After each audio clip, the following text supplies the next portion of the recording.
boarded his plane for the Middle East this week, Secretary Pompeo had a long ride and a full plate.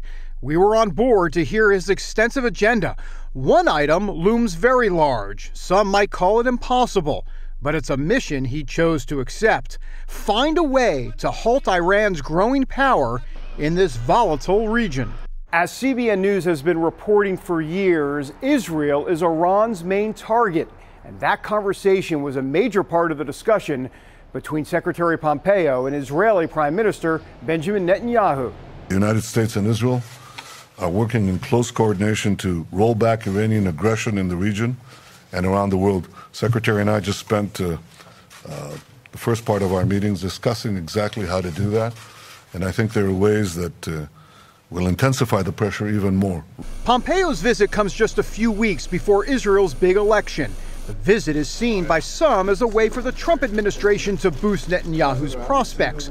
But politics aside, the hawkish Pompeo and the conservative Netanyahu have a strong bond, just like the two countries.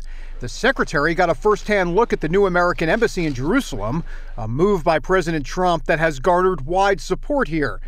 Pompeo's Israel stop also included meetings with Israeli and Mediterranean leaders from Greece and Cyprus as they try to push new energy sources that will make them stronger and Iran weaker. Ultimately, all roads lead back to stopping Iranian influence. Recently, Israel's also been cracking down on efforts by the Iranian-backed terrorist group Hezbollah to attack the Jewish state from the neighboring Golan Heights. And Netanyahu says that shows why Israel's presence is so important in that strategically key location. All of you can imagine what would have happened if Israel were not in the Golan. We would have Iran on the shores of the Sea of Galilee. I think for this reason and for many more, I think it's time that the international community recognize Israel's stay in the Golan, the fact that the Golan will always remain part of the state of Israel. Pompeo didn't announce any new change in U.S. policy on Israel's presence in the Golan, but he did make clear his love for this country. I'm proud to be here again, not only as America's top diplomat, but also as a man of faith that is always newly inspired when I get the chance to travel to Israel. Iran is not just a threat to Israel, but to stability through the Middle East.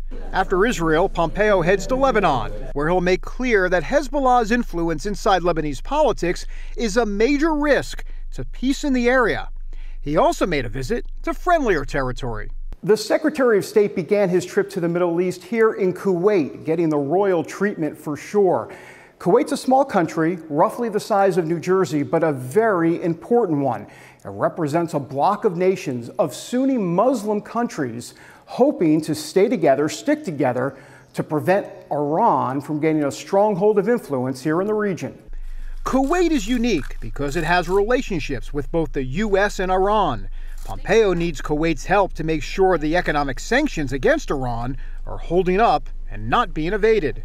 The United States is seeking vigorous new efforts from all countries in the region to address the security challenges of our time. These challenges include defeating terrorist groups like ISIS and Al-Qaeda for sure. Kuwait is a strong partner towards that goal. It's all a work in progress in a part of the world where progress, if any, moves at a snail's pace.